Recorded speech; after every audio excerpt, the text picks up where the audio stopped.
Viewers, England மற்றும் ஆஸ்திரேலிய அணிகளுக்கு இடையேயான 5 டெஸ்ட் போட்டிகள் கொண்ட தொடரில் இங்கிலாந்து அணி தொடர்ந்து 3 போட்டிகளில் தோல்வியடைந்து தற்போது மோசமான விமர்சனங்களை சந்தித்து வருகிறது. இந்த சூழ்நிலையில் இங்கிலாந்து அணியினுடைய முன்னாள் கேப்டன் அலெக்சர் குக் இந்திய அணி இங்கிலாந்தில் சுற்றுப்பயணங்கள் செய்தபோது இங்கிலாந்து அணி வீழ்த்தியிருக்க வேண்டும் என்று சில விஷயங்களை பேசியிருக்கின்றார்.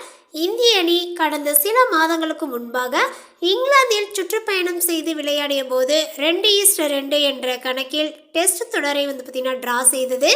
இந்திய அணியினுடைய சிறந்த வீரர்களாக கருதப்படக்கூடிய விராட் கோலி மற்றும் ரோஹித் சர்மா ஆகியோர் ஓய்வு பெற்ற போதிலுமே இளம் வீரர்களை வைத்துக்கொண்டு இந்திய அணி சிறப்பாக செயல்பட்டது.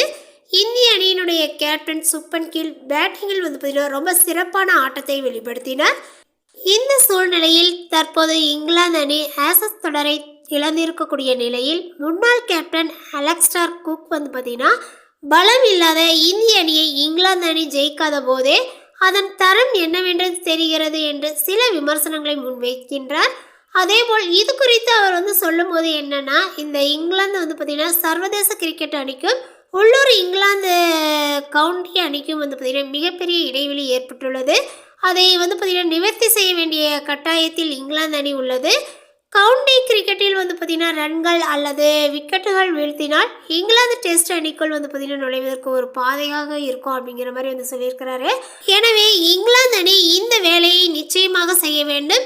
எனக்கு ராக்கி பிடிக்கும், மெக்கெல்லாம் பிடிக்கும், அவர்கள் செய்கின்ற வேலை பிடிக்கும். ஆனால் ஒரு பெரிய தொடருக்காக தயாராகக்கூடிய விதத்தில் சில சிக்கல்கள் இருப்பதாக உணர்கிறேன்.